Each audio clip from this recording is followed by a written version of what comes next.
आजमगढ़ के अतरौलिया से इस वक्त की बड़ी खबर, जहां बेखौफ चोरों ने एक ही रात में सुरक्षा, सुकून और भरोसे तीनों पर हमला कर दिया। बताया जा रहा है कि खिड़की तोड़कर घर में घुसे चोरों ने करीब 70 से 75 लाख रुपए की जेवरात और नकदी उड़ा ले गए।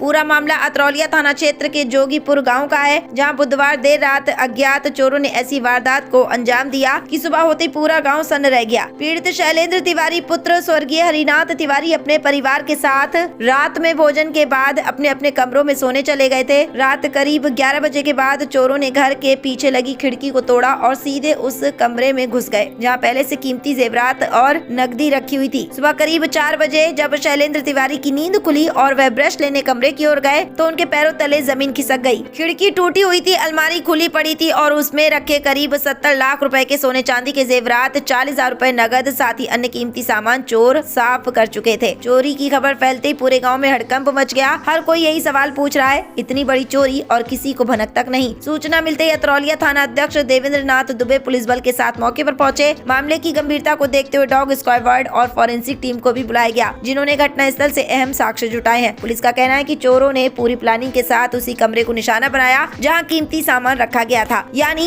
वारदात किसी अंदरूनी जानकारी की ओर भी इशारा कर रही है। फिलहाल पुलिस मामले की गहराई से जांच में जुटी है और जल्द ही चोरी की गिरफ्तारी कर पूरी वारदात का खुलासा करने का दावा कर रही है। लेकिन बड़ा सवाल यही है, जब घर के अंदर भी लोग सुरक्षित नहीं तो सुरक्षा की जिम्मेदारी आखिर किसकी? हमारा नाम शैलेंद्र कुमार तिवारी है। कहाँ के रहने वाले? हमारा जोगीपुर गांव है। क्या घटना हुई है आपके घर? श्रीमान जी, रात को हम लोग सभी परिवार खा पी करके सोए और जब सुबह उठे देखे हमारा जो पूरा सामान बिखरा घर में पड़ा है और हमारा ग्रिल काट करके सारा सामान, नकदी, जीवर जो भी था, हमारे वाइफ का सरकारी सामान था, जो भी था साहब हमारा सब लूट ले गए। गन्ना बेच के पैसा दिए थे साहब, वो भी जो भी सामान था सब साहब लुटा ले गए। कुछ हमारे पास नहीं बचा, हम लोग निर्धन हो गए साहब। अरे साहब, जब सुबह हम उठते हैं 4 बजे, मंजन करते हैं साहब, सोच गए मंजन करने के लिए। जैसे ही मंजन ढूंढना शुरू किए, कमरे में रहता श्रीमान जी। जैसे गए सब कुछ एकदम देख रहे हैं, सारा बिखरा, हमारा सारा बक्सा, अलमारी लाकर, सेफ लाकर, दूसरी अलमारी, दूसरा बक्सा, सारा सब कुछ बिखरा हुआ।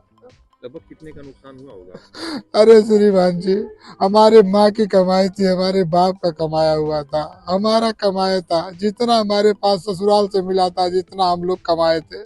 हमारी 2 बेटियां जिनकी शादी के लिए हम लोग बटोर के सब रख रहे थे, सब कुछ साहब था, उसमें कुछ नहीं बचा, हमारा कुछ नहीं बचा साहब। हम तो ये जानते हैं कि 40,000 रुपया नकदी थी और लगभग साहब श्रीमान जी इस महंगाई में कम से कम 70 लाख के जेवर है, 70 लाख के साहब जेवर है, उससे ऊपर होगा, कम नहीं होगा।